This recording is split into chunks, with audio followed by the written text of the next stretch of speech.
Assalamualaikum warahmatullahi wabarakatuh. Perkenalkan, nama saya Fauzan Anwar Ramadan. Saya akan menjelaskan KD tentang mengkonstruksi sebuah karya ilmiah dengan memperhatikan isi, sistematika, dan kebahasaan. Saya akan menggunakan makalah tentang teks eksposisi. Yang pertama ada rumusan masalah. Rumusan masalah mempelajari tentang pengertian teks eksposisi, ciri-ciri teks eksposisi, struktur teks eksposisi, jenis-jenis teks eksposisi, dan kaidah kebahasaan teks eksposisi.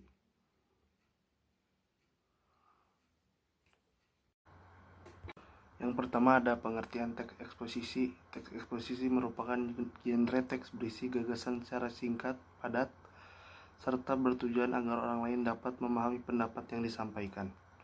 Gagasan tersebut disampaikan oleh penulis atau pembicara berdasarkan sudut pandang tertentu.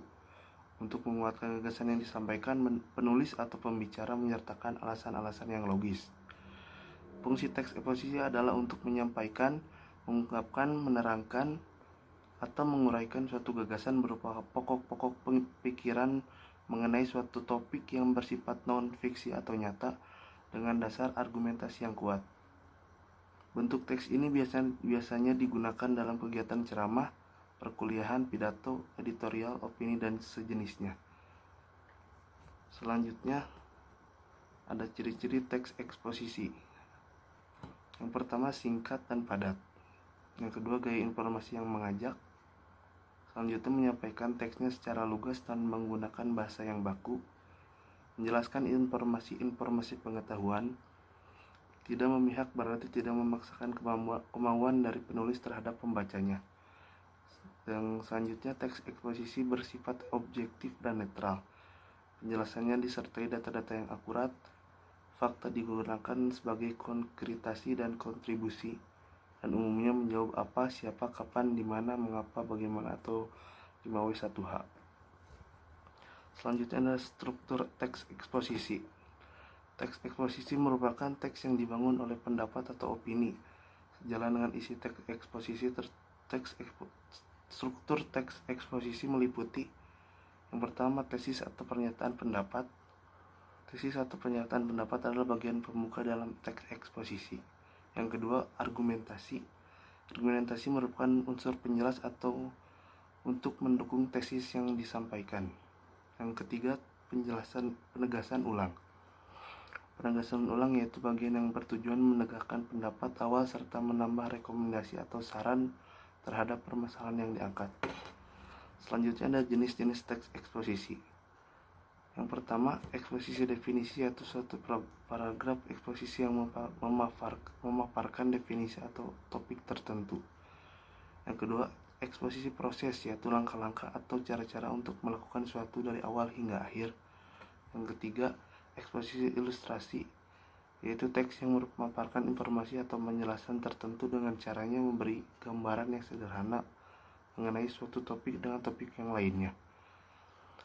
Selanjutnya, eksposisi laporan yaitu paragraf yang mengemukakan laporan dari sebuah berita atau penelitian tertentu. Yang kelima, eksposisi perbandingan yaitu eksposisi yang gagasan utamanya disajikan dengan cara membandingkan dengan yang lain. Dan yang terakhir, eksposisi pertentangan yaitu eksposisi ini berisi tentang hal pertentangan akan suatu hal dengan hal yang lainnya. Yang selanjutnya, kaidah kebahasaan teks eksposisi. Berikut ini merupakan kaidah kebahasaan teks eksposisi, diantaranya menyatakan dan menjelaskan pendapat, memuat fakta yang bersumber dari penelitian yang diperlukan data untuk menyajikan informasi. Yang ketiga, penegasan pendapat berada di bagian penutup yang bersifat objektif dengan ragam ilmiah dan kalimat efektif. Yang keempat, penggunaan pronomina atau kata ganti. Yang kelima, penggunaan leksikal. Dan yang keenam, penggunaan konjungsi. Yang terakhir ada kesimpulan dari teks eksposisi. Teks eksposisi merupakan genre teks berisi gagasan yang bertujuan agar orang lain memahami pendapat yang disampaikan. Gagasan tersebut disampaikan oleh penulis atau pembicara berdasarkan sudut pandang tertentu.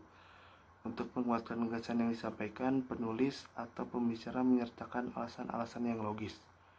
Untuk teks ini biasa digunakan dalam kegiatan ceramah, perkuliahan, pidato, editorial, opini, dan sejelasnya.